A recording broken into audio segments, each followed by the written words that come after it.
Bonsoir à tous, merci de nous être fidèles. Tout de suite le sommaire de votre journal. Covid-19, 56 nouveaux cas confirmés. Le bilan grimpe à 7922 à l'échelle du Royaume. 456 nouvelles guérisons sont recensées et aucun décès n'est fort heureusement à déplorer. Plus de précisions dans quelques instants. La lutte nationale anti-Covid-19 se renforce avec un dispositif clé. Le premier kit de diagnostic 100% marocain a vu le jour. Il est l'œuvre du laboratoire de biologie médicale de la Fondation Masser. Un kit dont l'efficacité est approuvée aussi bien à l'échelle nationale qu'internationale. Le digital aussi au service de la lutte anti-Covid-19. Nous suivrons un reportage à Ain Harouda sur une société dont les salariés ont tous adopté l'application Weqaitna. L'application mobile de traçage a été lancée en début de semaine. Bonsoir à tous. D'abord, le nouveau bilan de la situation épidémiologique chez nous. 56 nouveaux cas confirmés. Le bilan total grimpe à 7922. Les nouveaux cas ont été enregistrés dans les régions Casablanca-Stade avec 19 cas, Marrakech-Safi 13 cas, Tanger-Tétouan Al-Husseima 16 cas, Rabat, Salé, Kenitra 6 cas et puis Fez-Meknès avec 2 cas. Fort heureusement, aucun décès n'a été enregistré. Le taux de létalité se maintient à 2,6%. 456 nouvelles guérisons ont été recensées durant les dernières 24 heures. Désormais, les rémissions se chiffrent à 6866 avec un taux total de 86,7%. Et puis, sachez également que 13 117 cas suspects ont été écartés après des tests de laboratoire qui se sont révélés négatifs. Lutte contre le Covid-19, le Maroc peut se targuer de disposer désormais du premier kit de dépistage 100% Made in Morocco. Le dispositif est l'œuvre de la Fondation Masser. Son efficacité et sa fiabilité ont été validées par les forces armées royales, la gendarmerie royale et l'Institut Pasteur de Paris. Les développements tout de suite dans ce reportage de Nisril Hamdaoui et Abdelali Ayed. Regardez. Le premier kit de diagnostic du coronavirus 100% marocain est sorti des entrailles de ce laboratoire de biologie médicale de la Fondation Masser. Il s'agit d'un kit de prélèvement nasopharyngé testé et validé à l'échelle nationale et internationale.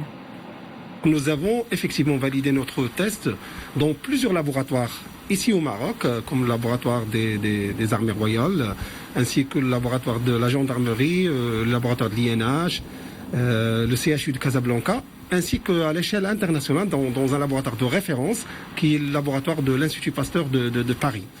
Et cette validation a été effectuée sur 450 échantillons.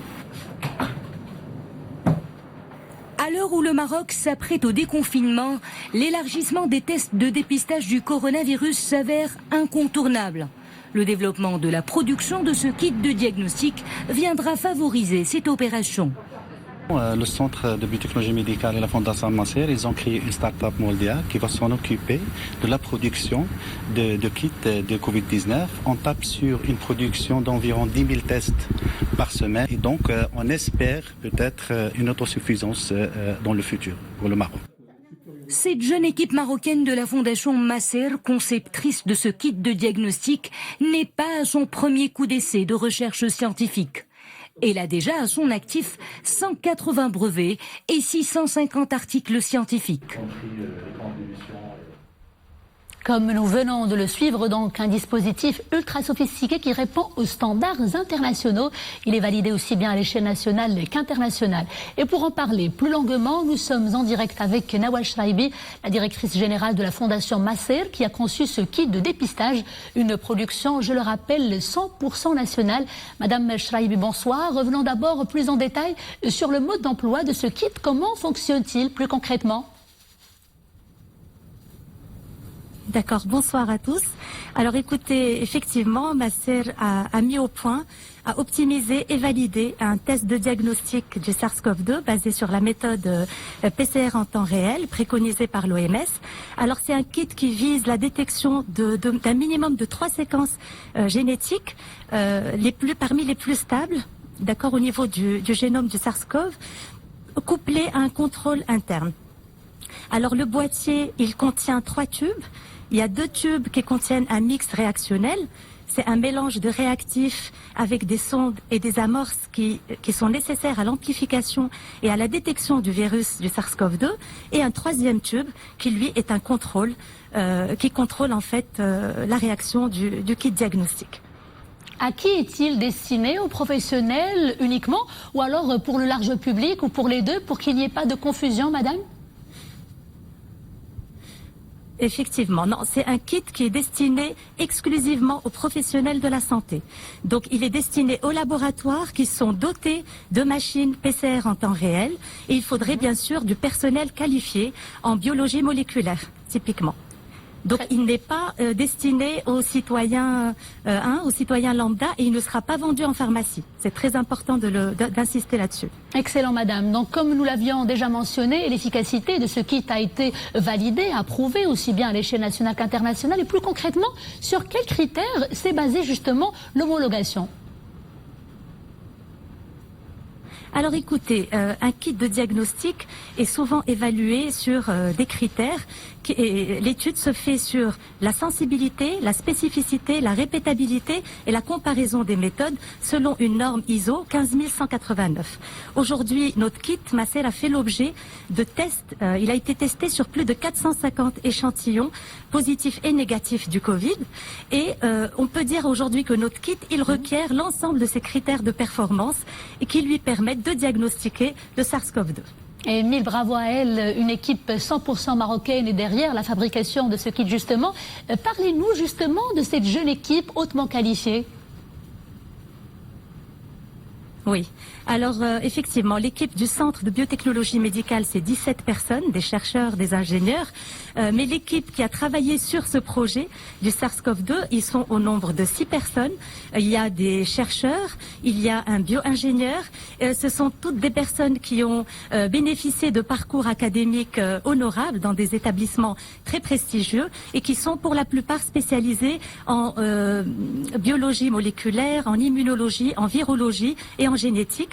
Et ce qui est formidable, c'est qu'on a vraiment un mix. Il y a des personnes qui ont fait un parcours 100% marocain, maroco-marocain, et on a des personnes qui ont commencé au Maroc, qui ont eu l'opportunité d'aller vivre des expériences à l'international et qui sont revenus au pays.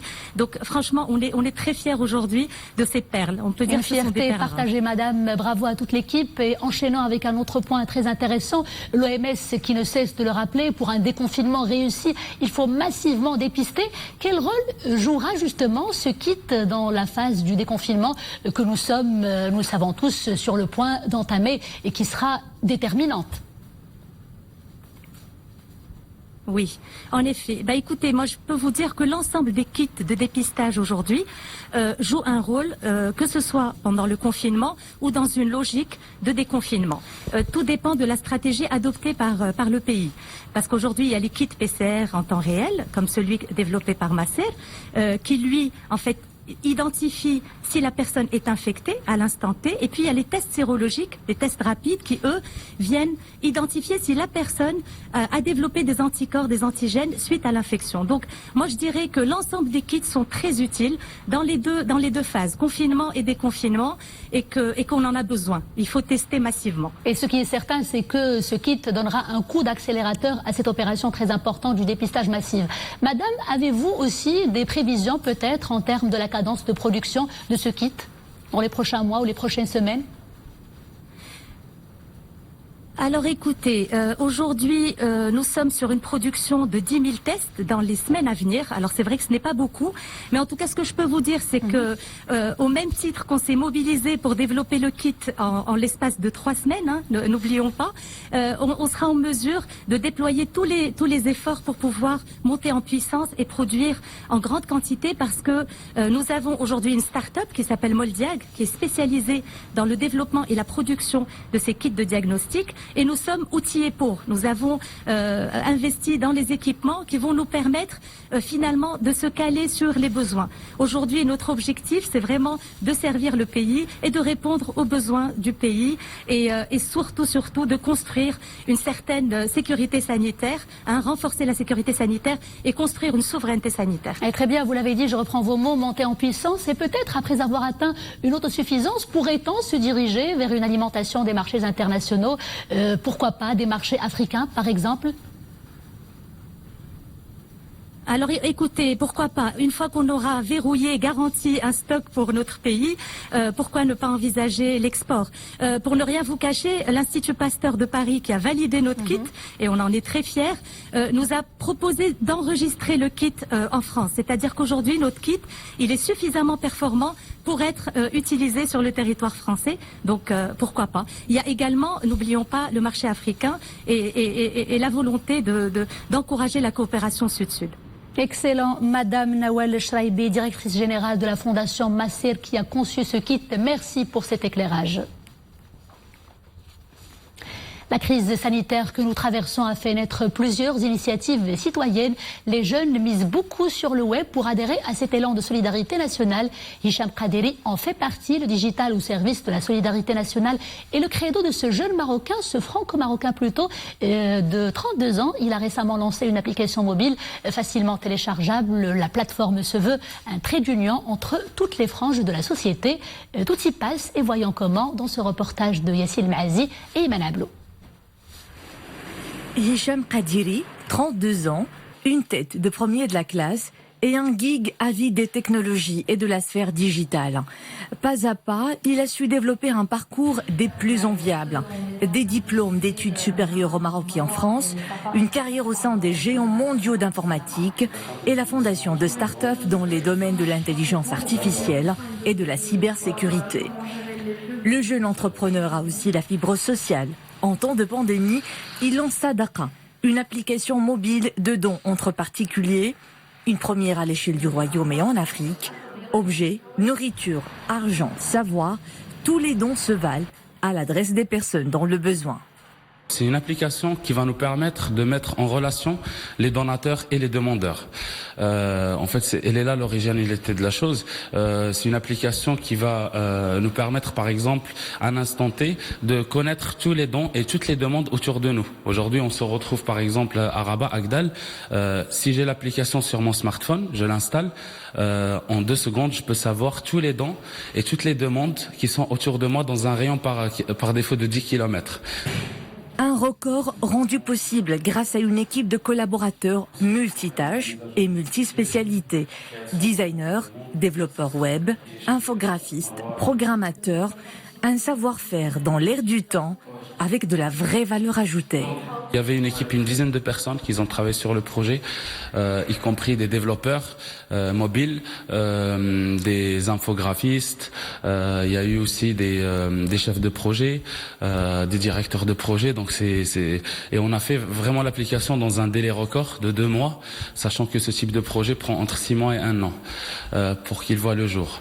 Une jeune équipe créative et innovante, soucieuse d'assurer la viabilité de ce projet à but non lucratif. Les collaborateurs ne comptent pas les heures devant leurs ordi et smartphones pour faire du moteur de l'application une philosophie et bien plus, une réalité de tous les jours. Je pilote une équipe technique qui veille sur le déploiement de l'application Sadaqa.co pour la traduire plutôt commençant par une idée, une philosophie, pour traduire en tant qu'application téléchargeable, utilisable par l'utilisateur final.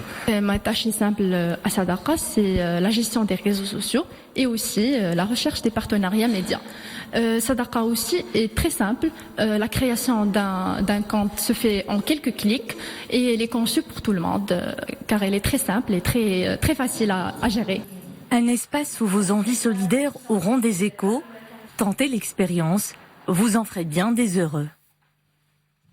Wiqaitna, autre application mobile d'une grande importance disponible sur Google Play et Apple Store, est opérationnelle depuis 2 jours déjà sur la base du volontariat, rappelons-le. Cette solution sanitaire mobile repose sur la technologie Bluetooth et notifie ses adhérents en cas de proximité physique prolongée avec un autre utilisateur qui s'avère positif dans les 21 derniers jours, qui suivent bien sûr le contact. Plusieurs groupes industriels l'ont adopté.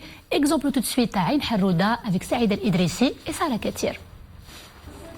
Nous sommes dans une unité industrielle leader dans le domaine de l'acier à Ain Harrouda. Ici, l'activité n'a jamais cessé à cause du Covid-19 et ceci grâce à des mesures préventives et à une distanciation sociale. Des mesures auxquelles s'ajoute aujourd'hui l'application Wiqaitna pour le suivi des cas probables du Covid-19.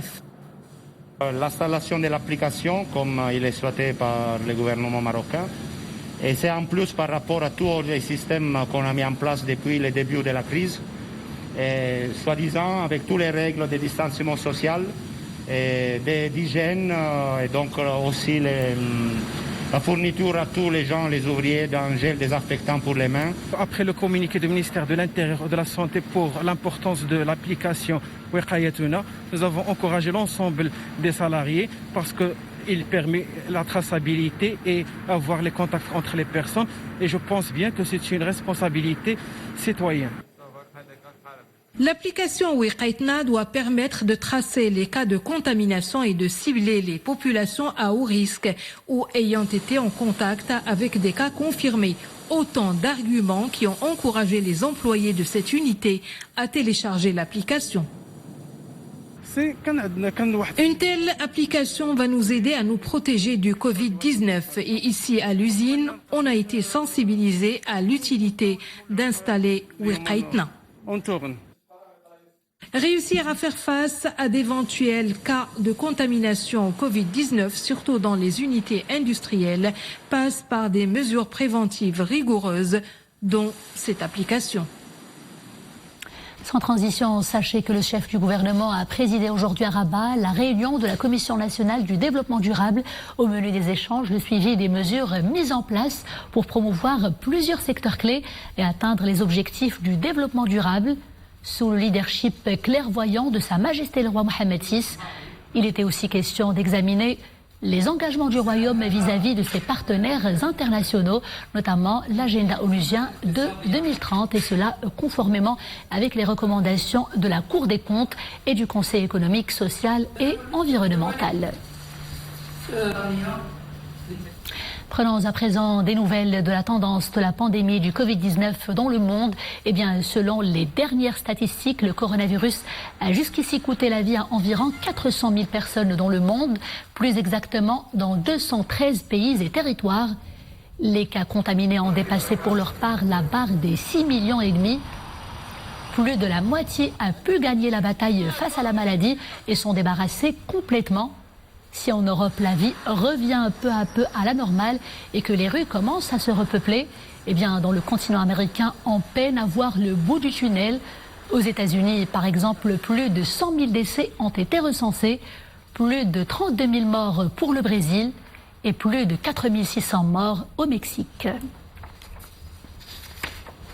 Retour chez nous, malgré la crise sanitaire que nous traversons, plusieurs activités non éligibles au télétravail maintiennent la cadence sur le terrain. Les chantiers routiers et autoroutiers également en font partie, mais ils n'échappent pas, bien sûr, aux règles sanitaires de base. L'exemple nous vient ce soir de la ville de Casablanca dans ce reportage de Mohamed Laroui, Leila Asli et Sarah Katir. Les chantiers d'élargissement de l'autoroute Casablanca-Barchid et de l'autoroute de contournement de Casablanca vont bon train, même en cette période de pandémie due au Covid-19. L'état d'avancement des travaux d'élargissement à 2 ou 3 voies de l'autoroute Casablanca-Barchid et de la construction d'un pont à l'échangeur Temara, autoroute Rabat-Casablanca, est satisfaisant. Il a même dépassé les 60%. Les travaux sont en cours et on est là pour s'enquérir de l'état d'avancement de ces chantiers importants tel l'élargissement du tronçon Casablanca-Barchid et de l'autoroute de contournement de la métropole. De tels chantiers, en cette période, aident à stabiliser la main-d'œuvre y travaillant. Les travaux concernent également l'élargissement et le renforcement de la chaussée de l'autoroute Casablanca-Barchid. Ces projets sont devenus une nécessité absolue vu la concentration de la majorité des flux circulant entre le nord et le sud du royaume et la desserte de l'aéroport international Mohamed V. Elle enregistre ainsi un trafic moyen journalier très élevé qui atteint les 60 000 véhicules par jour. Triste disparition de 3 grands noms marocains du monde des arts dramatiques et de la culture également. D'abord celle du metteur en scène Abd Samad Dinia, l'une des figures emblématiques du théâtre national, aussi bien au niveau de la créativité que de la formation. Parmi ses œuvres, Riyad al-Ushaq, cette comédie qui a marqué le retour de feu Dinia à la réalisation après plusieurs années d'absence. Décès également du scénariste et dramaturge Hassan Lotfi à l'âge de 58 ans suite à une crise cardiaque. Feu Hassan Lotfi avait débuté sa carrière artistique en tant que comédien au théâtre amateur avant de se convertir en dramaturgie. Il avait à son actif une expérience riche et prolifique dans les domaines du théâtre, du cinéma, mais également des sitcoms. Connu de tous sous le nom de Zarwal, le célèbre chanteur et comédien marocain Mohamed Bchar a lui aussi tiré sa révérence des suites d'une longue maladie. Le défunt était âgé de 80 ans. Feu Zarwal s'est éteint 2 ans après la disparition de son cousin et compagnon de route avec qui il avait formé le légendaire duo musical Qchbal et Zarwal dans les années 70. Que Dieu accueille les défunts dans son vaste paradis. Nous sommes à Dieu et à lui nous retournons. C'est donc la fin de ce journal. Merci de l'avoir suivi et à demain toujours avec grand plaisir. D'ici là, portez-vous bien.